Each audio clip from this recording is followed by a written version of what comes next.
படைன்னு ஒரு பரதேசி படையை ரோட்ல நிறுத்திடுறது. ஒரு பரதேசி படைய 2106 பேர்.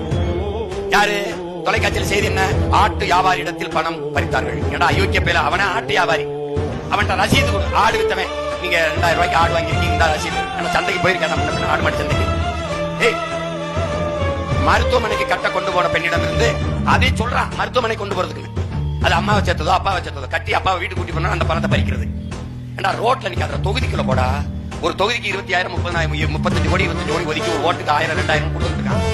டப்பா பரிசு டப்பா பூஸ்ட், அப்புறம் என்ன டிஃபன் கேரியர், அண்டா குண்டா, காசு அங்க கொடுக்குறான். அங்க போய் தடுக்க துப்பு இல்ல. நீ நேர்மையான தேர்தல் ஆணையமா இருந்தா என்ன பண்ணிருக்கணும்? வாக்குக்கு காசு கொடுக்கிற ஒரு வேட்பாளரை அந்த தேர்தலில் நிக்க குறைஞ்சபட்ச அந்த தேர்தலில் நிக்க தடை என்று போட்டீங்கன்னா அடுத்து காசு கொடுக்க மாட்டான். அதை செய்ய துப்பு இல்ல. உழைக்கு மக்கள் உரவாங்க காசு எடுக்க போகும்போது மளிகை முட்டை மூலம் வித்துட்டு காய்கறி கிடைக்கும்.